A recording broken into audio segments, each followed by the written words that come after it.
తిరుమలలో గుండు ఎందుకు చేయించుకోవాలి? దీని వెనుక ఉన్న అసలు కథ ఏంటి?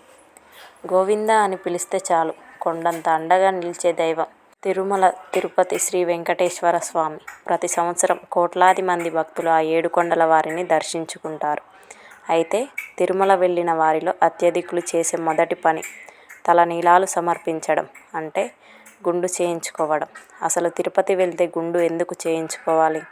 మన తల వెంట్రుకలకి ఆ శ్రీనివాసుడికి ఉన్న సంబంధం ఏంటి? దీని వెనుక ఉన్న పౌరాణిక కథ ఏంటి? ప్రతి ఒక్కరూ తెలుసుకోవాల్సిన ఒక అద్భుతమైన రహస్యాన్ని ఈరోజు వీడియోలో వివరంగా తెలుసుకుందాం. పురాణాల ప్రకారం వైకుంఠాన్ని వదిలి భూలోకానికి వచ్చిన శ్రీనివాసుడు శేషాచలం కొండల్లో ఒక పుట్టలో తపస్సు చేసుకుంటూ ఉంటాడు. ఆ సమయంలో ఒక ఆవు ప్రతిరోజు వచ్చి ఆ పుట్టలోని స్వామివారిపై పాలు కురిపించేది. అది గమనించిన గొల్లవారు ఆగ్రహంతో ఆ ఆవును కొట్టబోగా శ్రీనివాసుడు అడ్డుకున్నాడు. ఆ దెబ్బ స్వామివారి తలపై తగిలి అక్కడ ఉన్న జుట్టు ఊడిపోయి రక్తం కారుతుంది. ఆ సమయంలో గంధర్వ యువరాణి అయిన నీలాదేవి స్వామివారి గాయాన్ని చూసి చలించిపోతుంది. అంతటి అందమైన భగవంతుని ముఖంలో ఆ గాయం, జుట్టు లేని భాగం ఆమెకి నచ్చలేదు.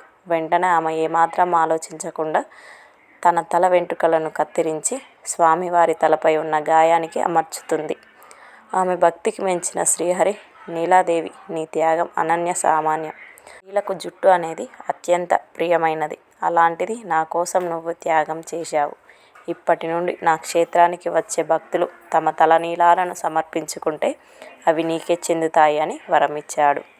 అందుకే భక్తులు సమర్పించే జుట్టును తలనీలాలు అని పిలుస్తారు. ఈ కథ వెనుక ఒక గొప్ప ఆధ్యాత్మిక సందేశం కూడా ఉంది. మనుషులకు బాహ్య సౌందర్యంపై, ముఖ్యంగా జుట్టుపై విపరీతంగా మోహం, అహంకారం ఉంటాయి. నేను అందంగా ఉన్నాను అనే గర్వం ఉంటుంది. మనం భగవంతుని సన్నిధికి వెళ్ళినప్పుడు ఆ అహంకారాన్ని, మోహాన్ని పూర్తిగా వదిలివేయాలి. మన తల వంచి జుట్టును దేవునికి సమర్పించడం అంటే, స్వామి, నా అహంకారాన్ని నీ పాదాల చెంత వదిలేస్తున్నాను, నన్ను నీ కరుణతో కాపాడు అని అర్థం.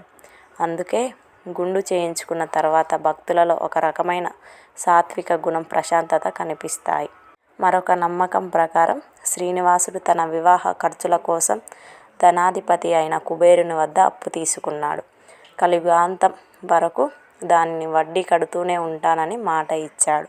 భక్తులు తమ కష్టాలు తీరినప్పుడు తలనీలాలు సమర్పించుకుంటారు. ఈ సమర్పించిన తలనీలాల ద్వారా వచ్చే ఆదాయం అంతా స్వామివారి అప్పులు మరియు వడ్డీ తీర్చడానికే ఉపయోగపడుతుందని పురాణాలు చెబుతున్నాయి. అంటే మనం ఇచ్చే ప్రతి అడుగు, ప్రతి మొక్కు స్వామివారి రుణ విముక్తికి సహాయపడుతోంది. చూశారు కదా, మనం సాధారణంగా అనుకునే గుండు చేయించుకోవడం వెనుక ఎంతటి గొప్ప భక్తి, త్యాగం, ఆధ్యాత్మిక రహస్యాలు దాగి ఉన్నాయో. వచ్చేసారి మీరు తిరుమల వెళ్ళినప్పుడు ఈ కథను మనసులో ఉంచుకొని భక్తితో తలనీలాలు సమర్పించండి. ఆ ఏడుకొండల వాడి కృప అందరిపై ఉండాలని కోరుకుంటూ, ఓం నమో వెంకటేశాయ. ఈ సమాచారం మీకు నచ్చితే వెంటనే లైక్ చేయండి, మీ మిత్రులకు షేర్ చేయండి. ఇలాంటి మరిన్ని ఆసక్తికరమైన విషయాల కోసం మన ఛానల్ని ఇప్పుడే సబ్స్క్రైబ్ చేసుకోండి. Thanks for watching. Om Namo Venkatesaya. Om Namo Venkatesaya. Om Namo Venkatesaya. Edukondalavada Venkataramana Govinda Govinda.